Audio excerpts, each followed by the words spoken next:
Hello friends, मैं मनोज कुमार। स्वागत है आपका हमारे यूट्यूब चैनल पे। हम कर रहे थे समानुपात एवं अनुपात, यानी कि रेशियो एंड प्रोपोर्शनल। ठीक है, तो हमने कुछ अच्छे क्वेश्चन किए। आज भी आगे से शुरू करते हैं, कंटिन्यू करते हैं। क्वेश्चन आपकी स्क्रीन पे है, सीजीएल मेंस 2016 का आया हुआ क्वेश्चन है।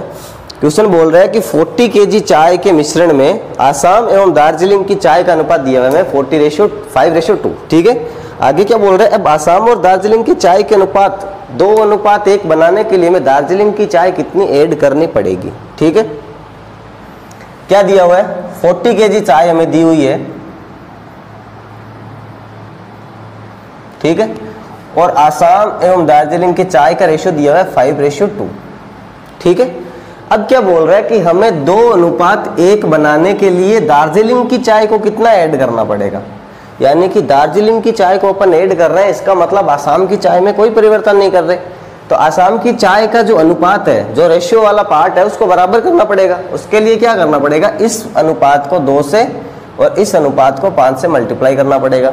तो हमारे पास नया जो अनुपात बन के आएगा वो आएगा 10:4 और ये आएगा 10:5।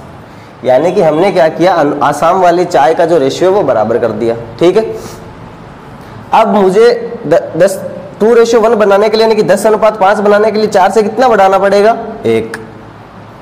ठीक है, एक रेशियो में एक वैल्यू बढ़ानी पड़ेगी। पहले हमें अनुपात क्या दिया हुआ है, 10:4, यानी कि टोटल वैल्यू अगर मैं रेशियो की निकालूं तो 14 है और इसकी वैल्यू हमें दी हुई है 49 kg।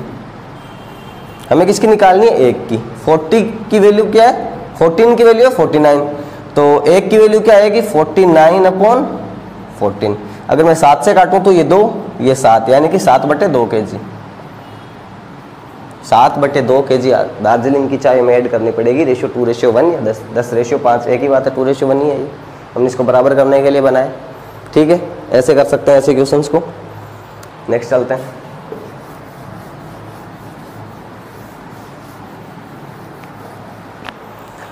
नेक्स्ट क्वेश्चन क्या बोल रहा है कि 60 kg मिश्र धातु में ए को 100 kg मिश्र धातु बी के साथ मिश्रित किया जाता है। ठीक है, 60 kg मिश्र धातु ए है और 100 kg मिश्र धातु बी के साथ मिक्स कर दिया जाता है। यदि मिश्र धातु ए में सीसा एवं टिन का रेशियो हमें दिया हुआ है 3:2 और जो मिश्र धातु बी है उसमें टिन और तांबा का रेशियो हमें दिया हुआ है 1:4, तो हमें निकालना है कि जो लास्ट में इनको कंबाइन करने के बाद एक मिश्र धातु बनेगी उसमें टिन कितने प्रतिशत होगा या टिन कितने kg होगा। ठीक है, एक ही बात है, दोनों निकाल सकते हैं। क्या बोल रहा है कि मिश्र धातु ए हमें क्या दी हुई है, 60 kg। ठीक है, और इसमें हमें रेशियो किसका दिया हुआ है, इसमें रेशियो दिया हुआ है सीसा प्लस टिन। सीसा प्लस टिन, ये हमें रेशियो दिया हुआ है 3:2। ठीक है, दूसरी बी में क्या दिया हुआ है, बी हमें 100 kg दी हुई है मिक्सचर, और इसमें हमें दिया हुआ है टिन प्लस तांबा, टिन और कॉपर। ठीक है, और ये हमें रेशियो दिया हुआ है 1:4। सही है, ठीक है, 1:4 है। तो इन दोनों को कंबाइन करने के बाद एक 160 kg की जो मिश्र धातु बनेगी उसमें टिन की मात्रा कितनी होगी। तो यहां से मैं निकाल सकता हूं कि जो ये अनुपात है 5, इनका जो सम है अनुपात का, वो किसके बराबर होगा, 60 kg के। तो 5 की वैल्यू क्या आएगी, 60, 1 की वैल्यू 12, यानी कि पहली वाली मिश्र धातु में ए में पीबी कितने kg होगी, 1 की वैल्यू 12, 3 की 36 kg, और टिन कितना होगा, 2 × 12 24 kg। ठीक है, ये मिश्र धातु ए में हो गया। बी में क्या होगा, एसन एवं कॉपर का रेशियो, यहाँ पे क्या है 1+4 5, इस 5 की वैल्यू हमें क्या दी हुई है 100, तो ए की वैल्यू क्या आएगी 20, यानी कि टिन 1 की वैल्यू कितनी आएगी 20 kg, और कॉपर कितना आएगा, कॉपर कितनी वैल्यू 4 अनुपात में, तो 20 से मल्टीप्लाई करेंगे 80 kg। इसको जोड़ने के बाद हमारे पास टोटल टिन की मात्रा कितनी आएगी, 24 kg मिश्र धातु ए से आएगी और 20 kg मिश्र धातु बी से आएगी। तो टोटल टिन कितना आएगा, 20 + 24 44 kg। कर सकते हैं, रेशियो को सीधा सीधा वैल्यू में चेंज कर देंगे। कैसे निकालेंगे वो मैंने तरीका बता दिए और लास्ट में सम कर देंगे। ठीक है, ये सीजीएल मेंस 2015 का क्वेश्चन था। कोई हार्ड क्वेश्चन नहीं आते सीजीएल में, रेलवेज में, सब आसान क्वेश्चन आते हैं, सारे आप कर सकते हो, होने वाले क्वेश्चन आते हैं। हो सकता है कुछ क्वेश्चन ट्रिकी हो, वो भी अपन सारे कर लेंगे। नेक्स्ट चलते हैं। नेक्स्ट क्वेश्चन ये बोल रहा है कि 3 बीकर ए बी सी में 100 ml, प्रत्येक में 100 ml मिल्क एवं वाटर का रेशियो भरा हुआ है। अब इनमें क्रमशः अनुपात में दिया हुआ है मिल्क और वाटर का 1:3, 1:4 और 2:3। ठीक है। अब ये बोल रहा है कि 40 ml लिक्विड है ना, वो बीकर ए से बीकर बी में उड़ेल दिया जाता है। अब जो तीनों बीकर ए बी सी है उसमें दूध का नया अनुपात क्या होगा, ये हमें फाइंड आउट करना है। क्या बोल रहे हैं, 100 kg प्रत्येक बीकर में, मैं 3 ABC बीकर मान लेता हूं, प्रत्येक में 100 ml दूध और पानी भरा हुआ है। ठीक है। पहले में दूध और पानी का अनुपात क्या है, 1:3। तो 100 को मैं 1 अनुपात में कैसे बांटूंगा, 4 की वैल्यू 100, 1 की वैल्यू 25। ठीक है। तो मिल्क और वाटर का रेशियो क्या आएगा, 25 और 75। ठीक है। ये अनुपात लिखना गलत होगा, 25 ml और 75 ml। ठीक है। 100 ml को मैंने 1:3 में बांट दिया। दूसरा क्या बोल रहा है, 1:4 में। तो B का 1:4 में अगर मैं बांटू तो 5 की वैल्यू 100, तो 1 की वैल्यू 20 और 4 की वैल्यू 80। इसमें 20 ml आएगा और इसमें 80 ml आएगा। ये मिल्क है, ये वाटर है। C में क्या दिया हुआ है, 2:3, यानी कि 5 की वैल्यू 100 तो 2 की वैल्यू 40। मिल्क 40 ml और वाटर 60 ml। सम करके देख लीजिए 100 ml बन रहा होगा। ठीक है। हमने अनुपातों के हिसाब से मिल्क और वाटर को बांट दिया।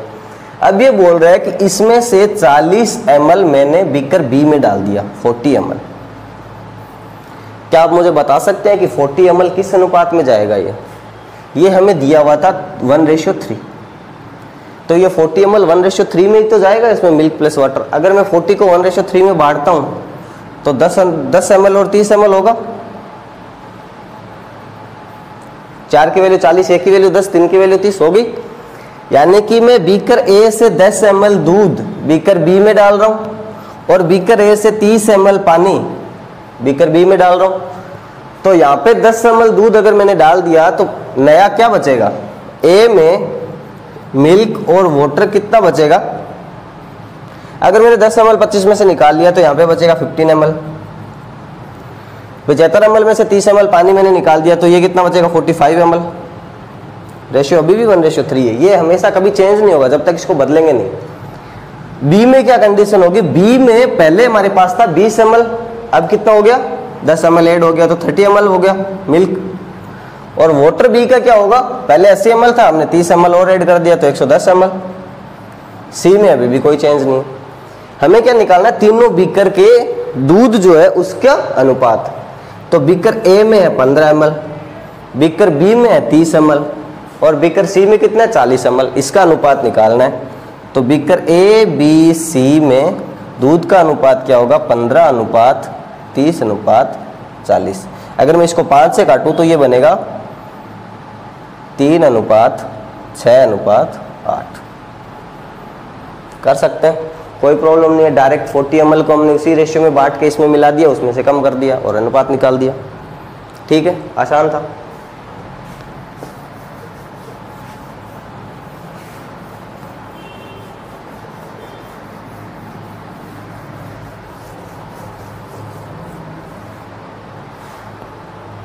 नेक्स्ट क्वेश्चन पे चलते हैं।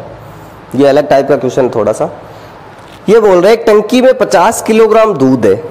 ठीक है। इसमें से 10 किलोग्राम दूध निकालकर उसमें उसकी जगह पानी डाल दिया जाता है और ये बोल रहे हैं ये क्रिया 2 बार दोहराई जाती है। तो अंत में हमें दूध की मात्रा निकालनी है। ठीक है। ये बोल रहे एक टंकी है जिसमें 50 kg दूध है।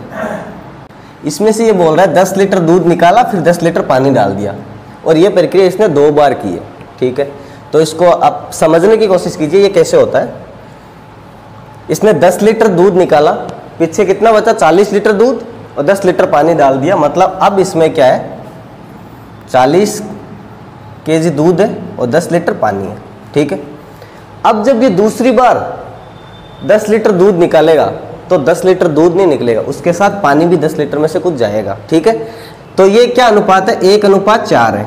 ठीक है। हम पढ़ते आ रहे हैं कि 10 लीटर अब हम निकालेंगे ना तो 4 अनुपात में पानी निकलेगा, 1 अनुपात में दूध निकलेगा। तो अब मैं अगर 10 लीटर मिक्सचर निकालूंगा तो उसमें से 2 लीटर तो पानी निकलेगा और 8 लीटर दूध निकलेगा। ठीक है, तो इस कंडीशन में अब इसमें दूध कितना बच गया, 32 kg। ठीक है, पानी कितना बच गया, 8 kg। अब बोल रहे वापस से 10 लीटर पानी डाल दिया तो पानी कितना हो गया, 18 kg। तो फाइनल मिक्सचर में दूध कितना है, 32 kg। तो हर क्वेश्चन को हम इतने बेसिक से नहीं करेंगे, इसके एक मैंने शॉर्ट ट्रिक निकाली है, हमें उसी से करेंगे। शॉर्ट ट्रिक क्या है, शॉर्ट ट्रिक ये है कि 50 kg दूध है, उसमें से मैं 10 kg दूध निकाल रहा हूं, यानी कि कितना भाग है इसका, 10 kg 50 kg का कितना भाग है, 1/5 भाग। 1/5 भाग अगर मैं निकाल रहा हूं तो पिछले दूध कितना बचा जा रहा है, 4/5 भाग। ऑफ कोर्स सिंपल सी बात है, तो 50 का पहली बार बचा 4/5 भाग। ठीक है, और ये प्रक्रिया मैंने 2 बार की है तो मैं इसका स्क्वायर कर दूंगा, यानी कि 1 बार और लिख दूंगा। ठीक है, अब ये 5 × 5 25, 50 से 2 बार कटेगी, 4 × 4 16 × 2 32, डायरेक्ट कर सकते हैं। ठीक है, सारे क्वेश्चन ऐसे ही करेंगे। चलिए नेक्स्ट क्वेश्चन पे चलते हैं, आप करने की कोशिश कीजिए, सेम क्वेश्चन है।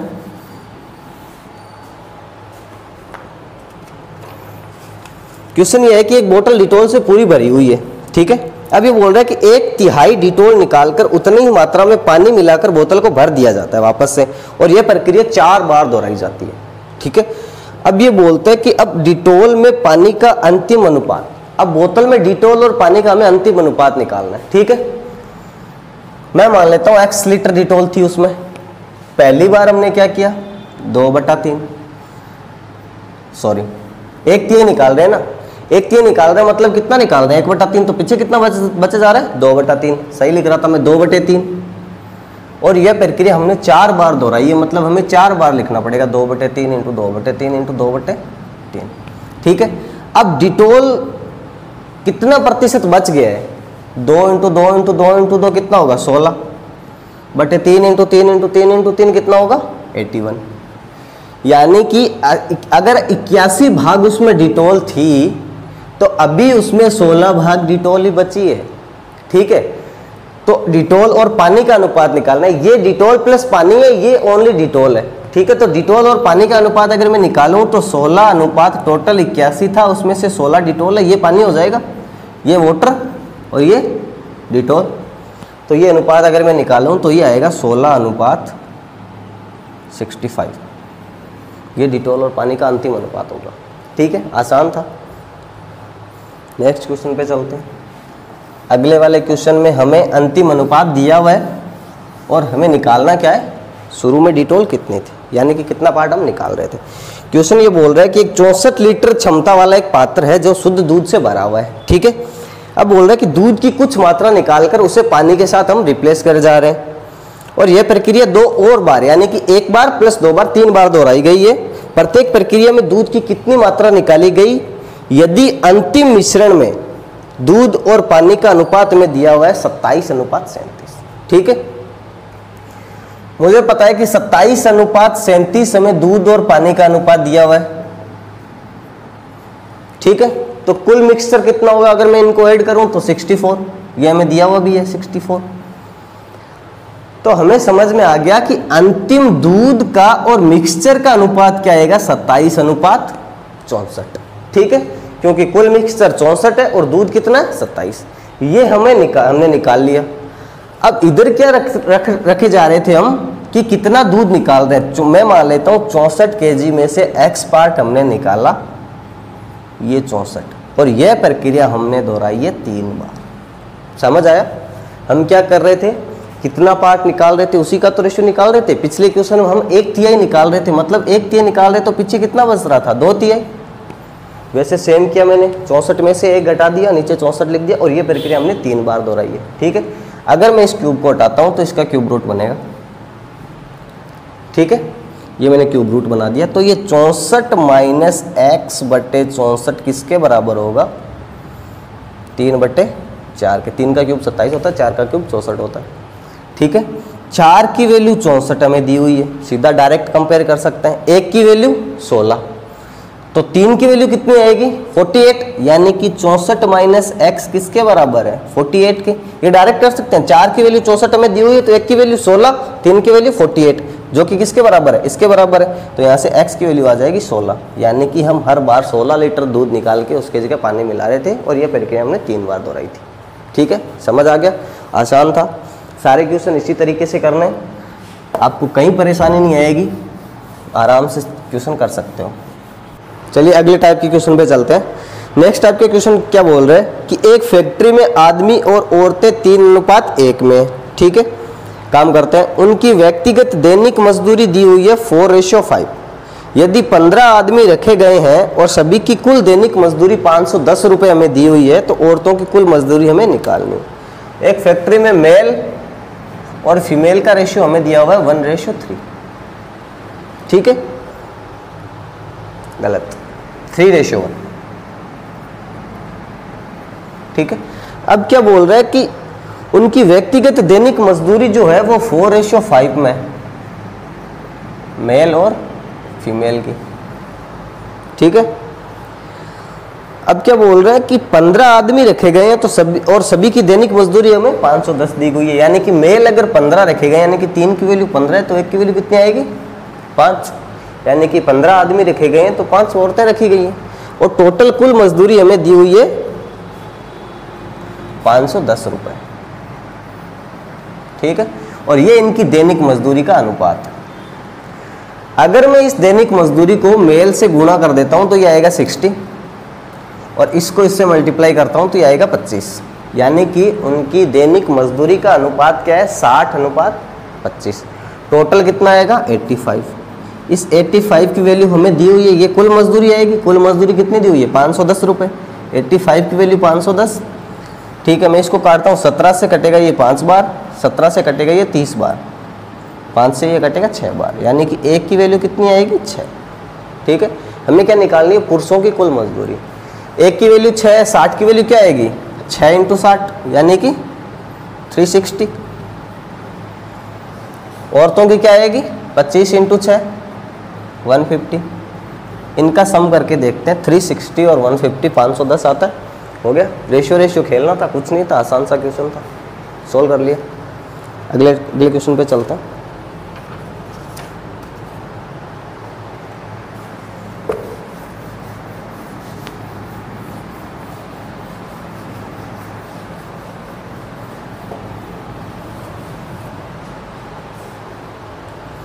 अगला क्वेश्चन बोलता है कि एक नियोक्ता अपने कर्मचारियों की संख्या 9:8 में घटाता है, यानी कि कर्मचारियों की संख्या उसने 9 से घटा के 8 कर दी, तो अनुपात क्या बन गया, 9 से 8। और वेतन क्या कर दिया, 14:15 में बढ़ा दिया, यानी कि वेतन अगर 14 रुपये था तो वहां से बढ़ा के उसने 15 कर दिया।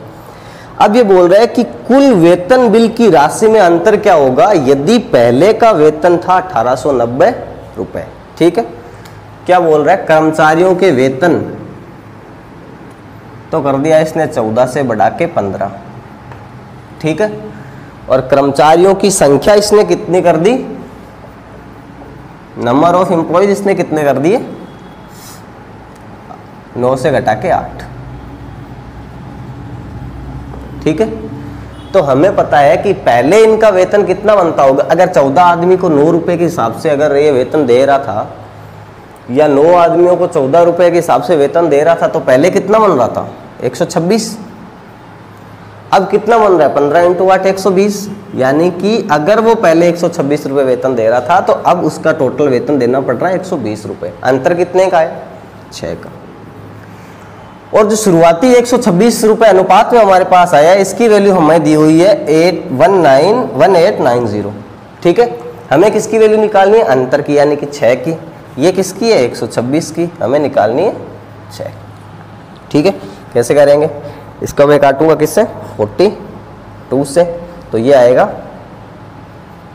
2, और ये कितनी बार कटेगा, 3, ठीक है। तो ये आ गया 18/2, यानी कि 30 से कटेगा 18, 180/2, 90 रुपये। अंतर कितना आएगा, 90 रुपये। अगर ये हमसे पूछे कि ये वाला वेतन कितना आएगा, दूसरी बार वाला वेतन, तो पहले कितना था, 1890, इसमें से अंतर कितना है, 90 घटा दूंगा तो कितना आएगा, 1800 रुपये। ये इसका नया वेतन हो जाएगा, 1890 रुपये पुराना वेतन था, डिफरेंस कितना था, 90, ठीक है। कर लेंगे, कोई दिक्कत नहीं है। बस वेतन और कर्मचारियों की संख्याओं को मल्टीप्लाई करके रियल वैल्यूज में चेंज कर देना। ठीक है, नेक्स्ट क्वेश्चन क्या बोल रहा है कि 66 व्यक्तियों में 180 रुपए इस प्रकार हमें बांटना है कि पुरुषों द्वारा प्राप्त कुल धनराशि, जो 66 व्यक्ति उसमें मेल प्लस फीमेल दोनों है, ठीक है, कि पुरुषों द्वारा प्राप्त कुल धनराशि का महिलाओं द्वारा प्राप्त कुल धनराशि का अनुपात है 5:4 तथा एक पुरुष तथा एक महिला द्वारा प्राप्त धनराशि का अनुपात है 3:2। हमें क्या निकालनी है? पुरुषों की संख्या। हमें मेल प्लस फीमेल दिए हुए हैं 66, इनमें रुपए हमें बांटने 180। ठीक है, कुल पुरुषों को मैन ऑल और वुमेन ऑल, ये हमें रेशियो दिया हुआ है मजदूरी का 5:1। ठीक है, मैन सिंगल और वुमेन सिंगल, इनका हमें मजदूरी का रेशियो दिया हुआ है 3:2। ये एक दिन का है, ये टोटल का है। ठीक है, मतलब कि ये एक आदमी का और एक वुमेन का है, और ये सभी आदमी और सभी वुमेन्स का। ठीक है, हमें टोटल रुपए कितने बांटने? 180। ठीक है, यानी कि मेरे को 180 रुपए, सारे रुपए इस अनुपात में बंटने चाहिए, यानी कि कुल मेल को कितने प्राप्त हो रहे हैं? 5 और वुमेन्स को 4। तो इस अनुपात में बांटूंगा तो ये टोटल कितना है? 9। 9 की वैल्यू हमें क्या दी हुई है? 180। एक की वैल्यू 20, यानी कि सभी पुरुषों को तो मिलेंगे 100 रुपीज़ और सभी वुमेन्स को मिलेंगे 80 रुपीज़। 5:4 में काट दिया हमने। ठीक है, अब हमें निकालना है सिंगल हैंडली। ठीक है, हर आदमी और हर वुमेन को कितने कितने रुपए मिल रहे हैं? ये मिल रहा है 3:2 में। तो मैं मान लेता हूँ 100 रुपए को मान लो मेरे पास m आदमी थे। ठीक है, और 80 रुपए को मेरे पास MW वुमेन्स थी। ये मैंने बांटा तो ये क्या आ गया? एक आदमी का और एक महिला का। ये हमें रेशियो दिया हुआ है 3:2।